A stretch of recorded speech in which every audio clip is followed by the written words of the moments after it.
Bonjour Saïrati Asimakou. Bonjour. Merci d'avoir accepté notre invitation. Je suis très heureuse que vous ayez dit oui et que vous soyez sur le plateau ce matin.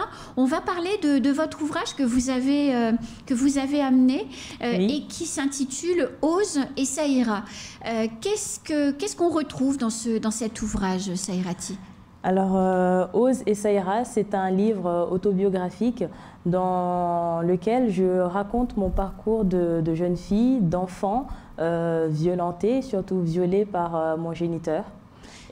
Et vous êtes, parce vous êtes connu à Mayotte, vous avez votre notoriété dans votre domaine, vous êtes la première jeune femme à avoir pris la parole et à avoir osé dire ce qui vous était arrivé dans une société où ce genre de sujet, on ne l'aborde pas parce que c'est très tabou.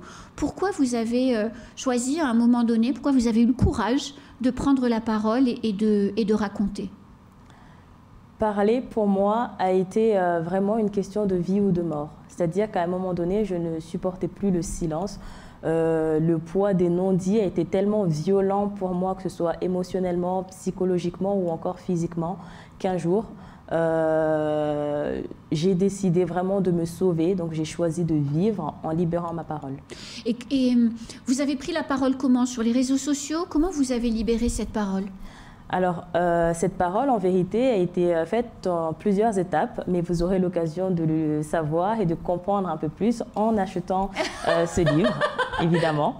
Mais c'est vrai qu'en 2019, j'ai décidé de faire une vidéo sur les réseaux sociaux. Donc, c'est à partir de ce moment-là où je m'inscris vraiment dans ce combat qui, en fait, n'est pas mon combat, mais qui est le combat de toutes et tous.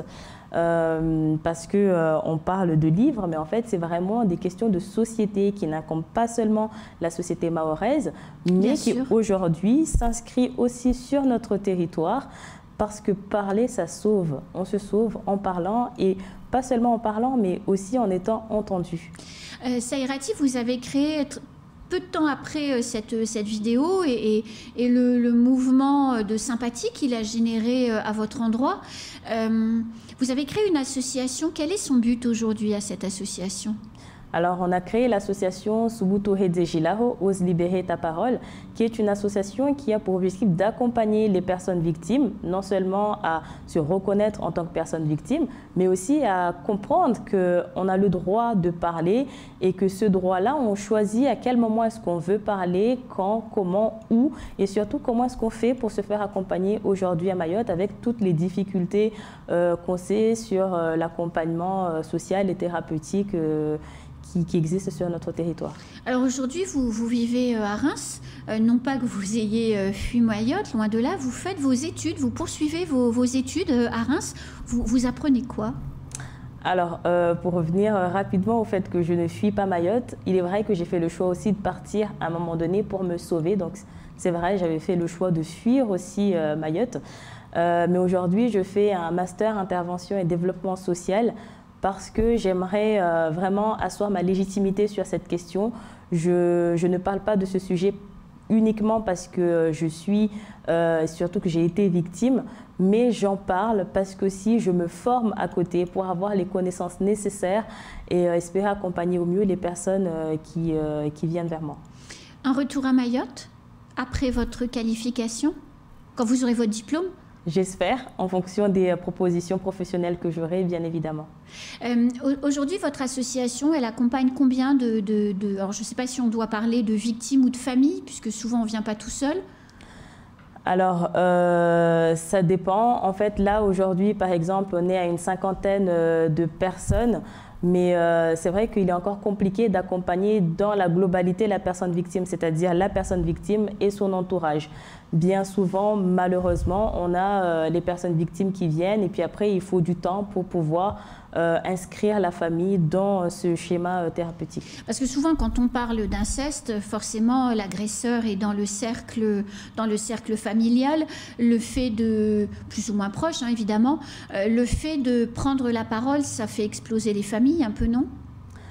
Le fait de prendre la parole, donc de l'extérieur, on a tendance effectivement à dire que ça fait exploser la famille. Mais en vérité, c'est l'agresseur qui pose l'acte qui, à ce moment-là, explose déjà cette famille. Mais c'est vrai que c'est compliqué pour nos familles de nous entendre. C'est important de le préciser. Ce que vous dites est important parce que les jeunes filles qui nous entendent et qui pourraient hésiter se disent c'est pas moi qui vais exploser ma famille, c'est celui qui m'a fait du mal qui le fait. C'est important de le dire. C'est très très important. C'est pour ça que j'insiste toujours en disant que chacun doit être à sa place. La personne victime et l'agresseur. C'est pas à la personne victime de porter sur elle la responsabilité de ce qu'un adulte a fait. D'autant plus quand on parle d'inceste et surtout commise sur une personne mineure, non pas que sur les autres âges, c'est de la faute de la personne victime, loin de là. Mais vraiment pour dire que encore plus quand on est mineur, on n'a pas à se sentir responsable, on n'a pas à se sentir coupable. C'est à l'agresseur d'assumer les conséquences de ce qu'il a posé. Et comment ça se passe aujourd'hui à Mayotte, puisque plusieurs jeunes filles ont pris la parole, comme vous, sur les réseaux sociaux, en faisant des vidéos. Je pense à ces dernières semaines, il y a une jeune fille, sa vidéo a tourné, où elle expliquait son calvaire et son histoire, et aussi le fait qu'au début, elle ne savait même pas que ce n'était pas normal ce qu'elle subissait, et qu'elle l'a découvert en grandissant, en parlant avec ses copines. Comment ça se passe dans les familles quand une jeune fille parle, dénonce et dit les choses? Alors déjà, je voudrais remercier très rapidement les personnes victimes qui ont eu le courage ces dernières semaines de parler, parce que c'est éminemment essentiel effectivement qu'on se retrouve toutes et tous ensemble pour parler de ces questions-là. Et d'ailleurs, j'invite celles qui peuvent me contacter, parce que j'essaie d'en contacter quelques-unes, mais ça a été très compliqué. Il est essentiel aujourd'hui de montrer cette unité aux autres qui n'ont pas encore eu la force de le faire, parce que ce n'est pas une question de courage. Non. Elles sont toutes et tous courageuses. Même rester dans le silence, c'est extrêmement courageux. Mais c'est vrai que parler de ces questions-là dans nos familles, c'est extrêmement violent, parce qu'on est rejeté, on est insulté, et très souvent menacé aussi. Donc, parler... C'est difficile, oui, parce que ça n'engendre pas que ma personne. C'est-à-dire que ce n'est pas que la personne victime qui se sent en danger. C'est que vraiment, il y a ce rejet tout de suite qui est posé vis-à-vis de la personne victime, vis-à-vis des personnes qui vont être de son côté, etc., etc. Donc, ça devient comme une charge supplémentaire sur les épaules de la personne victime. On est souvent aussi, pour beaucoup, maltraité psychologiquement, physiquement. Ne pas savoir où est-ce qu'on peut y aller, parce que justement, comme pendant longtemps, on n'a pas parlé de ces questions-là publiquement. Moi, je me souviens que je ne savais même pas qu'est-ce que je devais faire, où est-ce que je devais aller. Ne serait-ce que l'idée de me dire qu'il y a des associations qui existent, ça paraît fou, hein, mais de savoir qu'il y a des associations qui existent et qui accompagnent justement. Mais pour moi, j'étais loin de cette réalité-là, alors même que je suis, intervenante sociale de formation depuis des années. Mais tant que les mots ne sont pas posés, tant que ce n'est pas posé, ça n'existe pas dans notre esprit. Alors, le fait que vous ayez pris la parole, que d'autres jeunes femmes aient pris la parole, on a le sentiment, quand on voit le mouvement qui se passe, que c'est un peu moins un sujet tabou que ça ne l'était avant.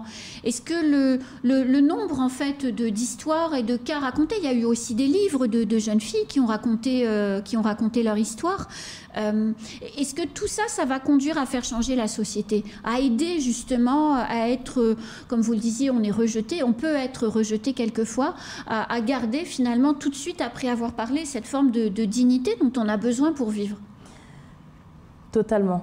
On a besoin d'être nombreuses pour s'en sortir. On a besoin de se sentir soutenu. Et se sentir soutenu, c'est aussi voir que l'autre l'a fait. Et si l'autre l'a fait, alors moi aussi, je peux être capable. Et aujourd'hui, venir dire que effectivement, ça a été difficile, etc., etc., et que dans ma famille, ça a été très violent, très compliqué, mais qu'en vérité, j'ai eu beaucoup de soutien extérieur et quelles étaient ces personnes qui m'ont soutenue, qui m'ont accompagnée. Pouvoir le dire, c'est aussi montrer aux gens qu'il y a d'autres possibilités ailleurs et pas seulement dans le cercle familial, et que malgré toute la douleur et la violence que peut engendrer cette libération de la parole, elle est extrêmement utile et réparatrice.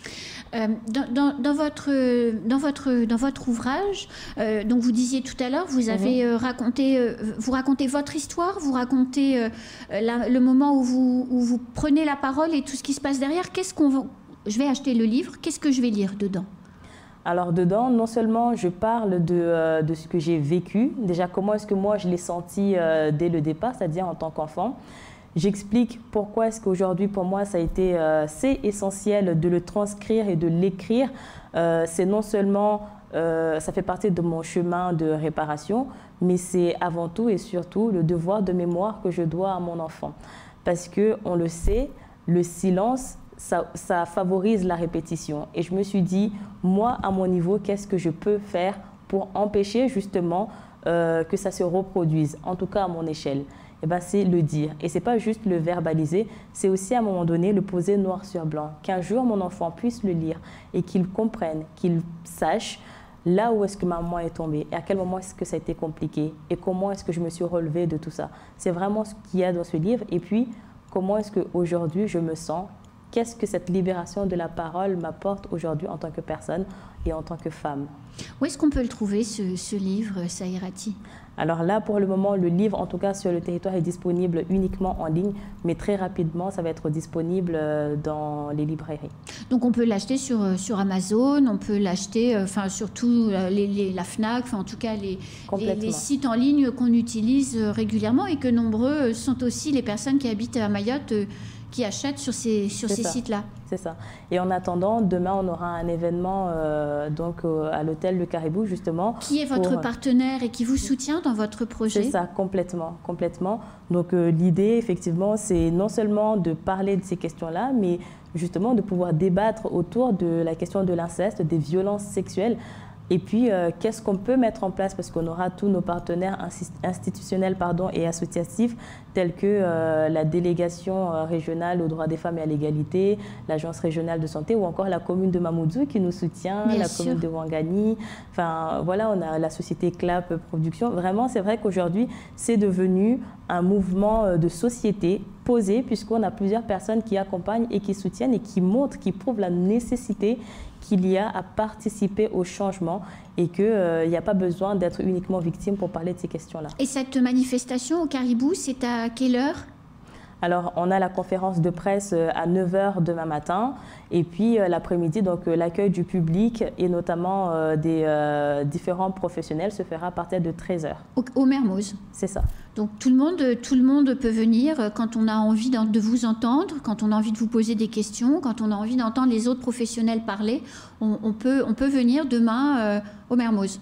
Alors, le mieux, ça serait d'aller sur notre page Facebook, donc Subutu Hedjilaro, Ose libérer ta parole, et regarder sur l'affiche, il y a un numéro de téléphone, il vaut mieux appeler avant. Pour s'inscrire. Voilà, pour s'inscrire, ça serait beaucoup plus pratique pour nous, en tout cas, de gérer et puis d'accueillir au mieux le public. Oui, s'il y a 500 personnes qui viennent, ça va être compliqué.